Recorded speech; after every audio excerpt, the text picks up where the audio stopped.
Luggage trolley সহ মালামাল কেনাকাটায় দুর্নীতির অভিযোগে বেসামরিক বিমান চলাচল কর্তৃপক্ষের কার্যালয়ে অভিযান চালাচ্ছে দুর্নীতি দমন কমিশন।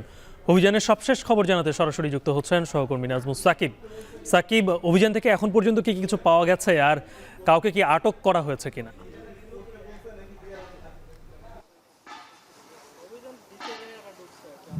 গালিব, আপনি জানেন যে বেশ কিছুদিন ধরেই দুদক কিন্তু বিভিন্ন প্রতিষ্ঠানে অভিযান চালাচ্ছে এবং তারই পরিপ্রেক্ষিতে আজকে কিন্তু ঠিক ঘণ্টাখানেক আগেই কিন্তু তারা যে বেসরকারি বিমান চলাচল কর্তৃপক্ষ অর্থাৎ বেবিচক সেখানে কিন্তু এসেছে এবং এসে তারা বেশ কিছু দুর্নীতির অভিযোগের পরিপ্রেক্ষিতে কিন্তু তারা এখানে এসেছে।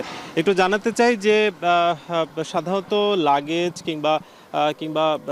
কিংবা অন্যান্য যে মালামাল সেগুলোর কিছু অংশ কিন্তু আসলে সিভিল এভিয়েশন থেকে অর্থাৎ এই যে বেবিচক থেকে কেনা হয়, তারই পরিপ্রেক্ষিতে সেই ধরনের অভিযোগ কিন্তু পাওয়া গেছে এবং সেই মালামাল কেনাকাটায় কতটা দুর্নীতি হয়েছে এবং কি দুর্নীতি হয়েছে সেই নথিপত্র কিন্তু তারা ঘাটছেন বলে আমরা জানতে পেরেছি।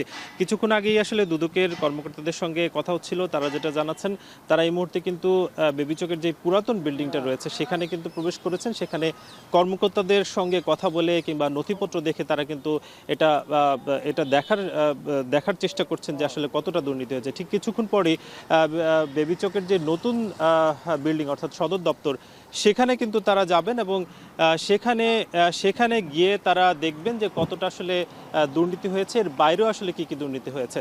এবং জানাতে চাই যে শুধুমাত্র এই যে কেনাকাটা তাই নয়, থার্ড টার্মিনালও কিন্তু বড় ধরনের দুর্নীতির প্রমাণ পেয়েছে দুদক। সেক্ষেত্রে বলা হচ্ছে যে প্রায় 4,000 কোটি টাকা লোপাট করা হয়েছে শুধুমাত্র থার্ড টার্মিনাল থেকে। এরই পরিপ্রেক্ষিতে যিনি সাবেক প্রধানমন্ত্রী রয়েছেন শেখ হাসিনা এবং তারেক সিদ্দিকী সহ বেশ কয়েকজনের নামে কিন্তু দুদক মামলা করেছে এবং সব মিলিয়ে মামলার পরিমাণ কিন্তু এই থার্ড টার্মিনালের ক্ষেত্রে 4টি মামলা করা হয়েছে।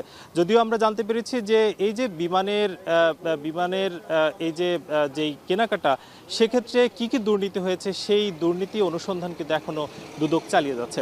তো বেবিচকের সামনে থেকে এই ছিল সবশেষ। কালিব, দুর্নীতির অভিযোগে বেবিচকে দুদক পরিচালনা করছে অভিযান, সেই বিষয়ে সর্বশেষ জানাচ্ছিলেন সহকর্মী নাজমুস সাকিব।